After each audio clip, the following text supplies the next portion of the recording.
the ideal is being able to get people that are so enthralled by the false hydra that they go out and try to attract more people in to the town, where, again, they do not know that there is a false hydra there. So really, you just need a false hydra that can stimulate the economy really well.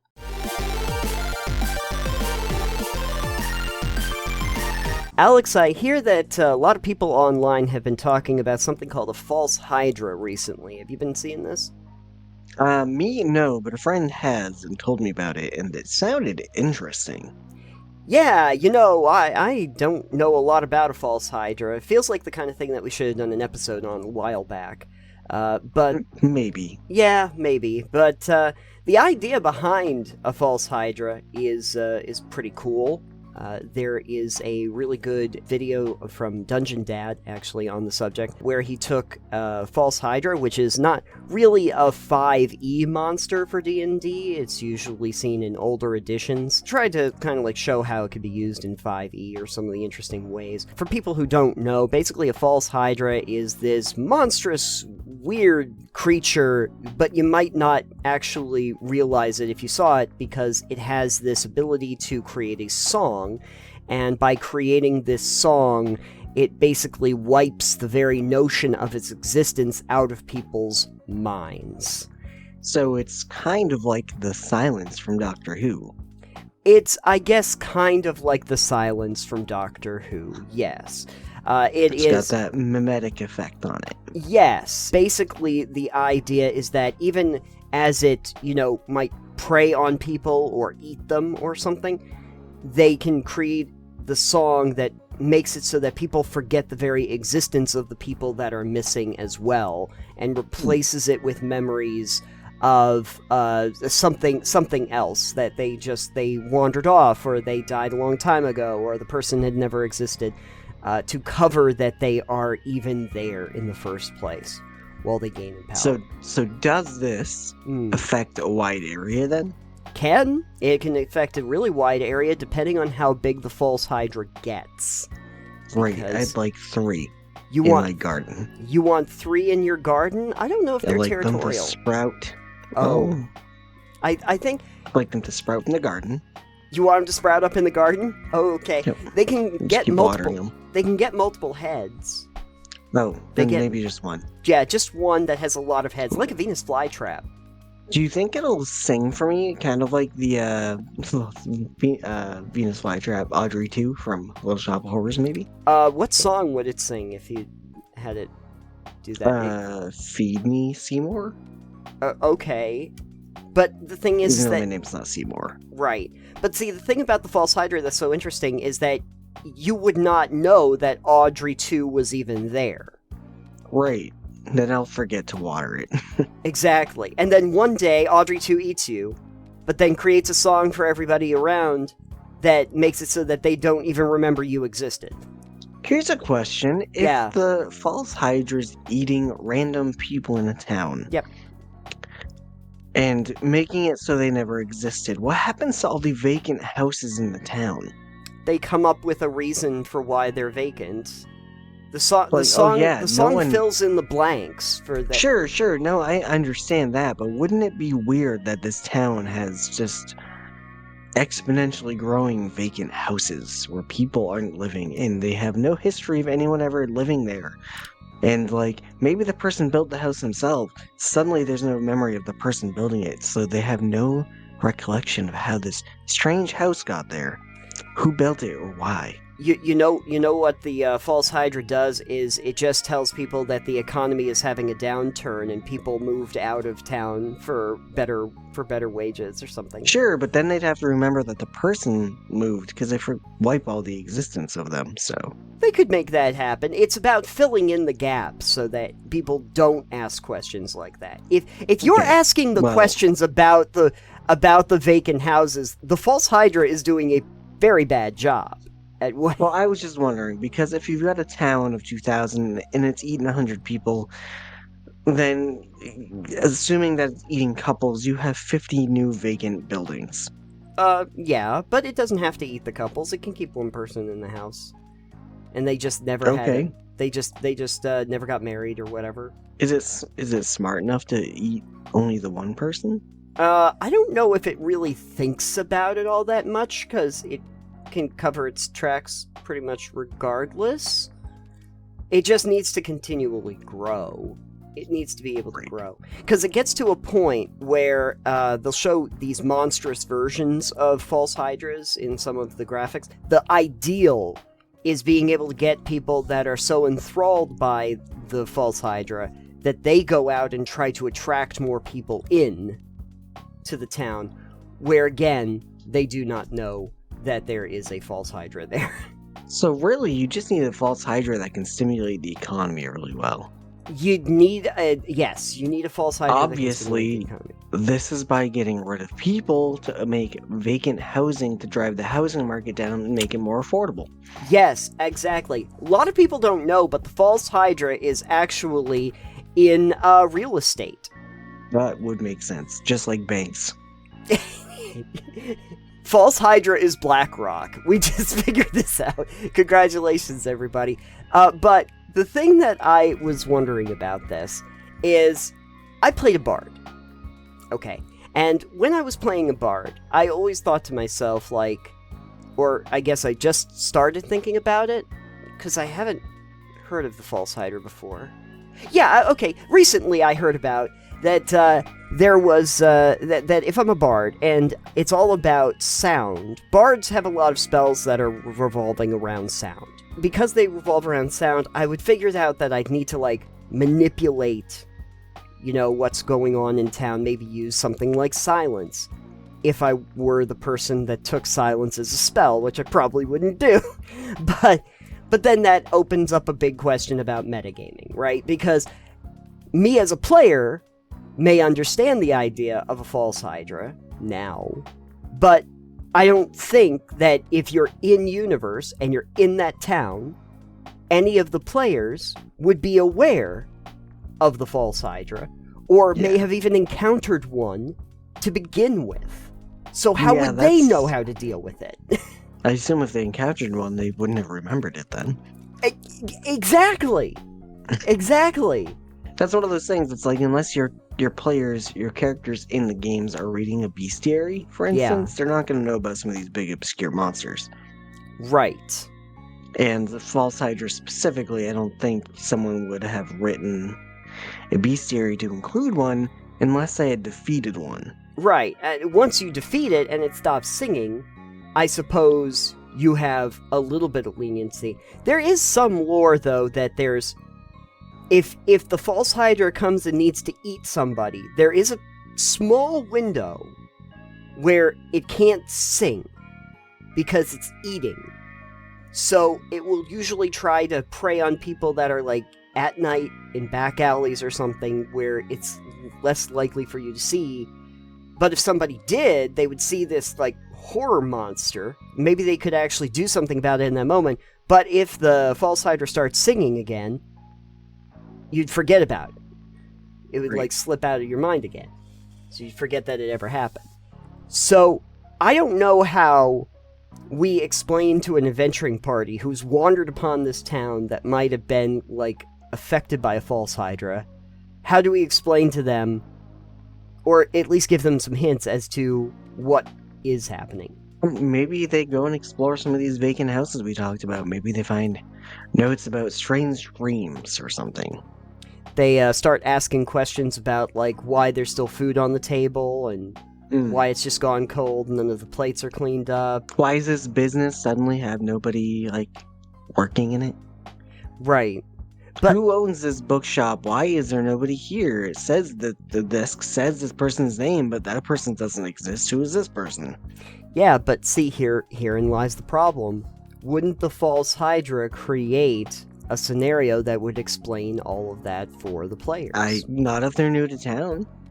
Not if they're new to town, but how... So how long... The question then becomes... Yeah, okay. Does the false hydra constantly create new versions and maintain these memories?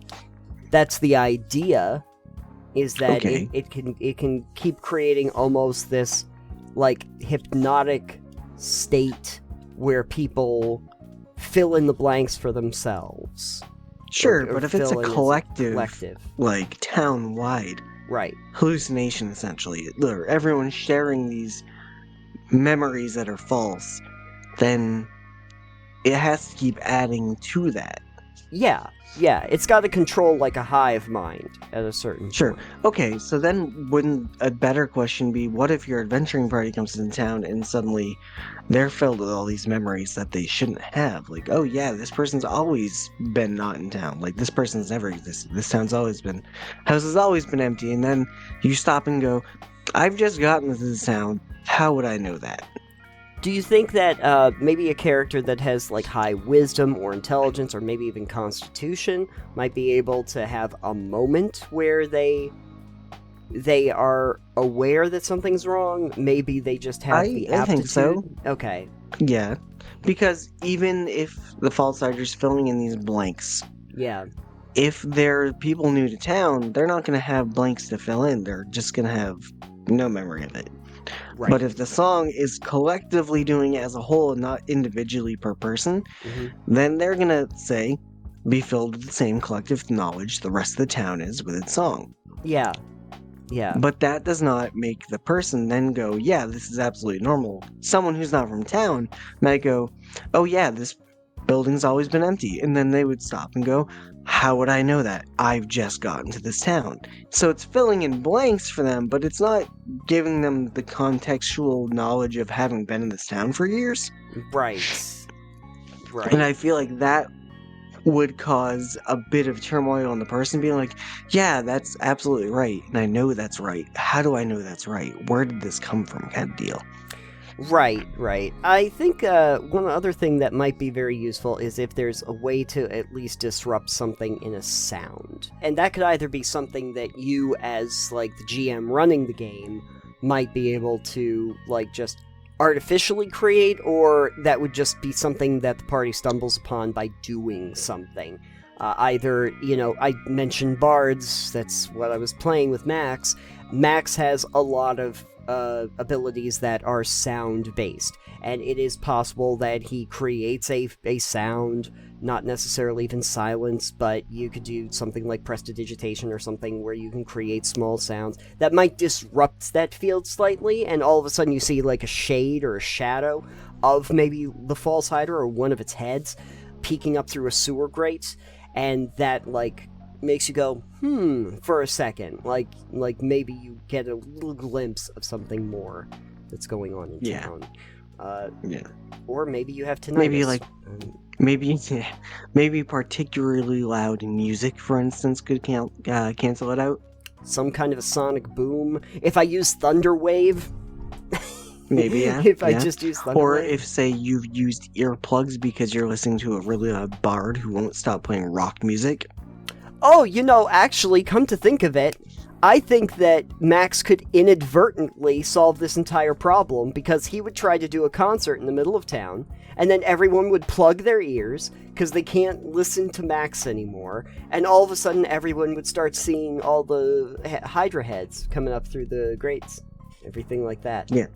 So the real question then would become, is it actually a song that is, like, the powers of it, if it were called, is that a sound-based thing, a sonic thing, or is that a mental compulsion? My understanding is that it's like a sonic thing that is meant to affect ears themselves. Should definitely deaden that. And anyone deaf in town would not. Well, I imagine that if you were deaf in this town, you'd be, like, hiding somewhere, because you're worried that you're, like, enemy number one. That there has been an impression that the false hydra has given the rest of the town that you are actually an incredibly dangerous criminal that needs to be destroyed. It would just eat you. Well, also, I'm sure the false hydra is hunting you at that point, because you are... If it's smart. Yeah, because it can tell that you can tell that it is there. Every time you look at it. Old people that start losing their hearing start being able to see the Hydra. You have one of those horns that's, like, coming out of your ear like this, but the horn isn't tuned correctly, so you're That'd be fun. You have someone who's hard of hearing, like see glimpses of it out of their eye and think they're seeing hallucinations. What happens is you have that moment in town where you get into this brand new town, your party gets in there, and you have this old guy that's just sitting on the bench with the horn in his ear going, "You gotta get out! They're coming through the grates!" "What are you talking about, you weird old man? Get away from me, old man. There's nothing in those grates." "You can't see them. They sing to me in my sleep." Something like that. And then like the next day, the old man mysteriously disappears, and no one remembers that he was ever there. Ooh, what happened to him? He's got this weird horn where he was sitting. Yeah, exactly. There's a horn lying on the ground. It's got some saliva on it or whatever, and it's like, the dog must have chewed on it. You're wondering what that's about? Then it's a new mystery for your party to get into. And you might, stumble upon something that makes you think that there's maybe a vampire. You think that there's probably a vampire or a werewolf or something. And the local vampire's like, "Nah, dog, nothing to do with me." There happens to be a vampire staying in town, and it's like, "No, it does not mean." And it does sound like that. Of course it does. Every vampire is from Transylvania. Have you ever run a false hydra as a monster or encountered one in your years of playing D&D? I definitely never heard of it until just now. Oh, okay, good. Yeah. Well, until my friend told me about it recently, clearly. Yeah. I know I've never encountered one. Lord knows we've never talked about it. But I've heard other people talk about it in the past, just surprised that we never got around to it. But it's a really neat idea for a monster, very unusual concept for a monster that really skews perception and provides a really unique challenge for players, I think. Definitely would be a bit of a pickle to be in, for sure. Right, like how do you deal with a monster that is essentially imperceivable and can bend the very notion of reality for those under its thrall? Like, that is definitely different than your standard, "There's a monster eating people, oh, we gotta do something about the werewolf," or whatever. Or the werebear. Vampire. Or the vampire in town. But the vampire's already said, "No, we do not claim that. We do not claim the false hydra." It's like, I hate this person. They're like, "That person isn't a real person. That person's never existed." And it's like, "Oh, right. Yeah, you're right. I did need that person." I think for a second I made my vampire Italian. I guess that Not also even works. close to Transylvania. Closer than we are to Transylvania, but Transylvania is notoriously Romanian, so... You know what would be really cool? Just completely side note, would be if they did like The Godfather, but it was with vampires. Alright.